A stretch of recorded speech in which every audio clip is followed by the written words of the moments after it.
Welcome to the show, Kelly Graham. Our pleasure to have you from a little town called Midland in Ontario. Welcome to the Leading Ladies TV, Kelly. Thank you, Amanda. Thanks for including me today. Oh, I'm delighted to have you.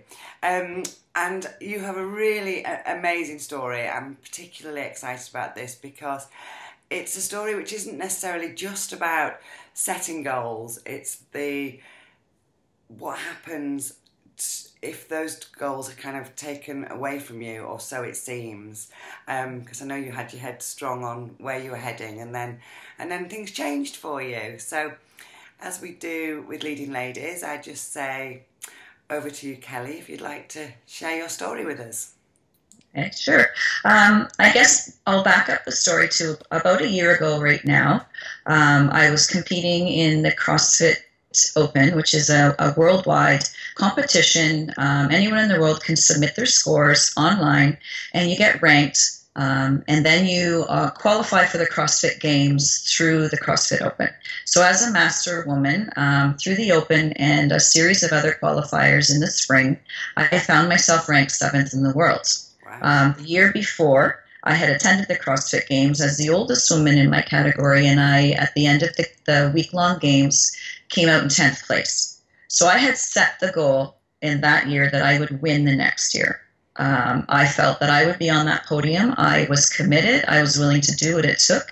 My children were grown. My husband was in full support. I am a high school teacher, so of course I still work full-time. But other than that, my world revolved a lot around CrossFit, and I was willing to make that commitment. So found myself ranked 7th heading into the CrossFit Games, feeling that once I got there, I always felt like I competed better face-to-face with someone, and I was going to be on that podium. 2 months before the CrossFit Games, I don't even know how it happened. I had some symptoms of, now that looking back, I realized that it was a nerve that was being impinged. I just thought it was perhaps some muscle tension on the nerve, and I was getting treatments, but no one ever realized that what was happening is that I was developing these disc bulges in my neck. So I went to bed one night perfectly fine and woke up in the middle of the night with 2 disc herniations in my neck, which put me in incredible pain. It's caused some of the muscles in my arms and shoulder, my left side, actually to not be activated by the nerve any longer. I'm hoping that that comes back. So, waking up at 3 in the morning, not knowing what it was, discovering it was disc bulges, that I would not be going to the CrossFit Games. And I was also told through, a variety of doctors that probably I would never be able to, be very an elite athlete, I guess, again. That I have to be very careful. So I was devastated, certainly, and I spent weeks, in pain, not being able to train, not to be able to be with my friends as much as I wanted to, because that community of CrossFit is so strong. I would go when I could, and I would do what I could, but it was always a little different. I was in the background riding the exercise bike. They were, doing their workouts and very, very supportive, but in my mind, it just wasn't the same. And I was uncomfortable, and I was really, really sad, very sad that I knew I couldn't go. So I decided about 8 weeks later that I would try and do a short jog down our road. And I think it was that day that helped change the course of how I was going to react to this injury. On our road, a young family had just moved in, and Forrest, the gentleman, was in his driveway, and for whatever reason that day, I decided I was going to go up his driveway and I was going to introduce myself. And we knew of each other, but we hadn't spoken a lot.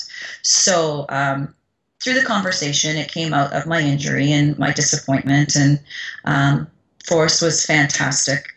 He gave me a hug, and he was so supportive, such a great listener. And I left feeling that, all was not lost. I knew that Forrest had a car accident and years ago and had come so far in recovery. And he kind of inspired me, that this isn't the end. And I don't know what is in store for me, but it's good things. And he was there for me if I needed anything.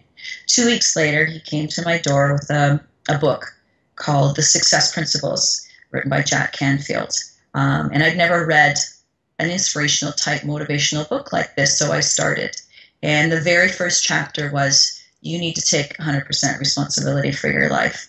And Jack said, you know, you can't always control what happens to you, but you can control how you react to that. And based on your reaction is going to give you an outcome. So you determine the outcome. You do have control. So I decided I need to get off my couch. I need to stop feeling sorry for myself. And I need to, you know, see what can come of this. I can't change what's happened, but I can change how I live the rest of my life. And so I would sometimes slide certainly back into some self-pity and a little bit of depression, I guess it was. But it did help me. It was the springboard that helped me. And so I started training other people more often in my gym, and that brought such great joy to me. I've put the word out trying to get people to send me their stories of CrossFit, the way CrossFit has helped them through their struggles. And the stories that I'm getting in, the people that I'm meeting, I never would have met otherwise. And they're so empowering just to hear how hard people are working and using CrossFit in the community and never giving up. Such determination in the face of adversity that it certainly puts in perspective my own struggle and makes me realize everything that we need to be grateful for. But that I hope to put this book together to help others. And so slowly I'm gathering stories and I'm meeting people from around the world.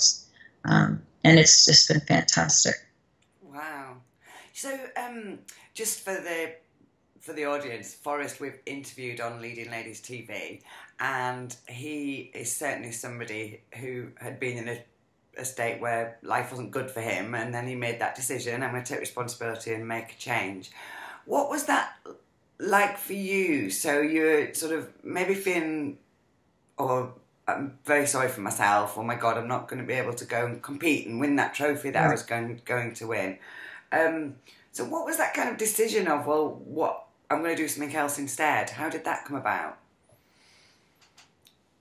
I just started to try and think. I can't change. I would never want to change my passion.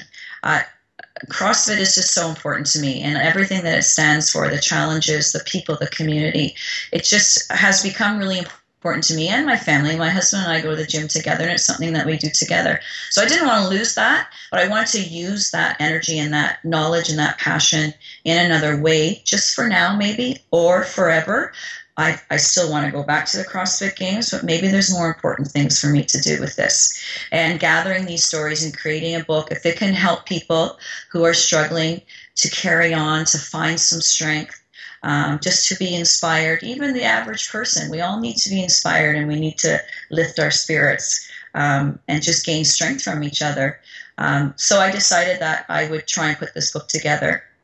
One of the stories that came in was a gentleman named Ben, and he has started what's called the Monkey Box. And Ben works with and uses his passion and knowledge of CrossFit to help people who have had brain injuries and to help them regain mobility and strength, but also it strengthens their spirits.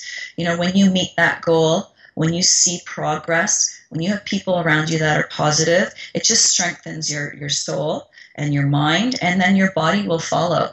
And so that's been a really great story for me, because I feel maybe I can do that.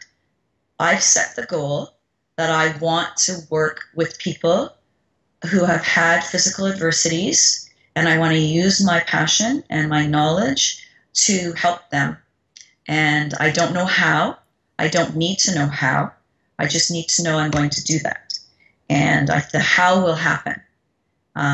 You just need to trust that I'll be, I'll find my way to do that. So I think that going from competing myself as being the most important thing to trying to help others be strengthened by sharing stories, and then perhaps my next career would be helping people in physical type therapy using my CrossFit passion to become stronger.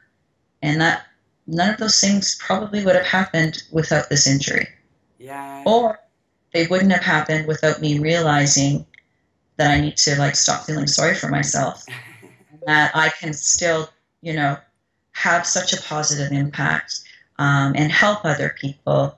And I have so much to be grateful for, that I need to stop this self-pity. And there's a part, like, you have to go through a process. That's natural. You can't not. It's healthy, but you need to keep moving forward. And so Jack's book, The Success Principles, it helped me move forward. Forrest has helped me move forward. These stories I'm getting from CrossFitters around the world, and they're not famous CrossFitters. They are everyday people with a wonderful story to share, and that's helping me. And I always get the message from them that it helps them to share. People want to share. They want to help others. And so it's a win-win situation, and I'm hoping to gather enough that a book can be published, and these stories need to be shared. They're amazing people. Oh, I love this. Well, obviously, I'm very much into sharing stories to inspire people, because that's why Leading Ladies TV is here. You said something before that really just stuck with me. You said, well, I didn't want to lose it, so I had to work out how to use it. And I just think that that's fantastic. I don't know that you've got your title for your book, but that just does it for me. Because you had your passion, you didn't want to lose it, so you thought, well, what else can I do with it? And then now that's transforming into such wonderful opportunities for other people and brilliant work. Can I just ask, I'm not sure exactly what CrossFit is. Oh, sure. CrossFit is it's using functional movements in a variety of ways at high intensity to improve all areas of physical fitness. So from cardiovascular, flexibility, power. There's Olympic lifting in CrossFit. So the clean and jerk, the snatch, deadlift. Sometimes you actually compete with bench press. So it's a variety. It's a never-ending, changing variety of movements, of intensity levels to train every fitness component of someone's body. I would go into a gym and every day the workout's different, and that's the beauty of it. So sometimes it's lots of body weight movements, like push-ups, like sit-ups, like pull-ups, burpees, those types of things. Sometimes there is weightlifting involved and a combination of all of them. And it's always varied. It's different intensities, different movements to strengthen all the functional movements and the basic movements of the human body so that you are ready for anything in everyday life. And so it's a great complement to any sport, but it's become a sport of its own also. Like CrossFit is just growing by leaps and bounds, and the competitive arenas that it's being held in. So it certainly has made its own mark as its own sport, but it's a great complement to all sports. Wow. I don't know if that sums it up. Well, yeah, I did used to do a little class in the park called Primal Fitness, which I think would have maybe been elements of that, not at that standard. But I live in Manchester in the UK, and I've seen a sign for CrossFit, and I didn't know what it was. So I'm going to venture down there, and also I'll go and speak to them about what you are doing and see if there's any stories that they can share. So what's your key message that you'd like to give to the world? I think it's really important. What I found through this is that we need to find ways to follow our heart, and especially women. I think women have a lot of responsibility and obligations. We are nurturers by nature. We take care of those around us, but we need to make sure we take care of ourselves and we keep our own spirit strong. And a way to do that is to make sure that the passion that you have can be an important part of your life. In one way or another, find a way to use your passion to not only help yourself, but help others as well. Yeah, very good. The P in lipstick is passion and purpose, and certainly your passion is leading on to a purpose that you maybe were not even aware of. So thank you so much, Kelly. It's been a fantastic interview, and Thank you.